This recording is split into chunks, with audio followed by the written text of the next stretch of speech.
কোন মানুষ আল্লাহকে ভয় করবে, কিয়ামত দিবসে সব চাইতে কম আযাব যাকে দেওয়া হবে, তার পায়ের নিচে একটা কয়লা রাখা হবে জাহান্নামের। তার মস্তিষ্ক টপবক টপবক করে জ্বলবে, তার মস্তিষ্ক টপবক টপবক করে জ্বলবে। এই ব্যক্তি মনে করবে আমার চাইতে বেশি শাস্তি মনে হয় আল্লাহ তাআলা যত মানুষ সৃষ্টি করেছেন কাউকে দেয়নি।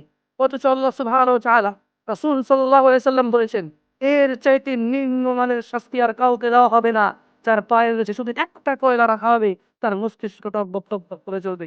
আল্লাহ সুবহানাহু ওয়া তাআলা বলেন, ইউসাল্লুনাহুম, ও মুহাম্মদ সাল্লাল্লাহু আলাইহি সাল্লাম আপনি দেখবেন অপরাধীরা যারা ঘুষ নিয়ে ব্যস্ত, সুদ নিয়ে ব্যস্ত, জেনা নিয়ে ব্যস্ত, মদ নিয়ে ব্যস্ত, জুয়া নিয়ে ব্যস্ত, মিথ্যা নিয়ে ব্যস্ত, আযাবকে পরোয়া করে না, সালাতে পরোয়া করে না, বেনামাজি হবে কুফরি মনে করে না। ইউসাল্লুনাহুম, আপনি দেখবেন ইয়াওয়াদ্দুল মুজরিম, এই অপরাধীগুলো, লাউ ইফতাদি মিন আযাবি ইয়াউমিযিন বিবানি, তারা আল্লাহকে বলবে, ইয়া আল্লাহ, ইয়া আল্লাহ এই ছেলেকে নিয়ে নেন, ইয়া আল্লাহ এই ছেলেকে জাহান্নামে দিয়ে দেন।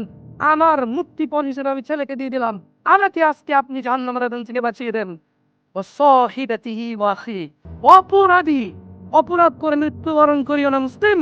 এজন্য আমি বক্তব্যের শুরুতে বলেছিলাম, ওয়ালা তামুতুন্না ইল্লা ওয়া আনতুম মুসলিমুন, মুসলমান হওয়া ছাড়া মরিও না। খবরদার, মুসলমান হওয়া ছাড়া মরিও না। মুসলমান হওয়া ছাড়া মরলে বড় বিপদ আছে। মুসলমান হওয়া ছাড়া মরলে বড় বিপদ আছে। ইউবাসসারুনাহুম ইয়াওয়াদ্দুল মুজরিমু লাউ ইফতাদি মিন আযাবি ইয়াউমিযিন বিবানি, সেদিন অপরাধী আল্লাহকে মুক্তিপণ হিসেবে দিতে দেবে তার ছেলেকে, এত আদরের ছেলে, যার জন্য এত আয়োজন, যার আজকে 10টা গরু জবে হয়, যার জন্মদিনে সিনেমার নায়ক নায়িকা এসে অংশগ্রহণ করে, যার জন্মদিনে কোনো মসজিদ মাদ্রাসা সে দান করে, যে খুন করে আসছে সে বলে আমার ছেলে নির্দোষ, সবচেয়ে বড় উকিলকে হায়ার করে। এত আদরের ছেলে, যেই ছেলে সাক্ষণ করলে মাপ, যেই ছেলের জরিমানা দিতে দিতে বাপ কখনো সন্তুষ্ট হয় না, এই এত আদরের সন্তানকে পরিস্থিতি কি হতে পারে একটু ভাবুন মুসলিম। মা নিজের মেয়েকে ভাবে দাম বাবা ছেড়ে দেবেন না।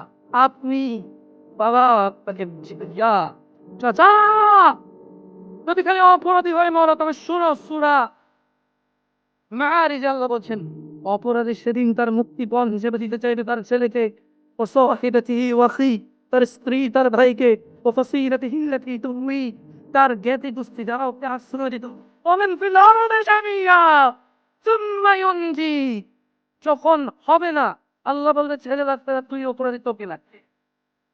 স্ত্রী আর ভাই দিবা বলতো হবে না, তুই অপরাধী তোকে লাগবে।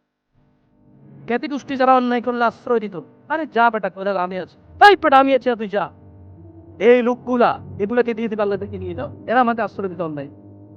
আল্লাহ বলছিল ওকে না, বলবে ওমান ফিল আরদি জামিআ, অতঃপর সে বলবে ইয়া আল্লাহ জমিনে, জমিন আর জমিনে যা কিছু আছে, সুম্মা ইউনজি, জমিনটা পুরো ওই পৃথিবীতে যা আছে সব নিয়ে নেন, সুম্মা ইউনজি, অতঃপর আমাকে নাজাত দিয়ে দেন।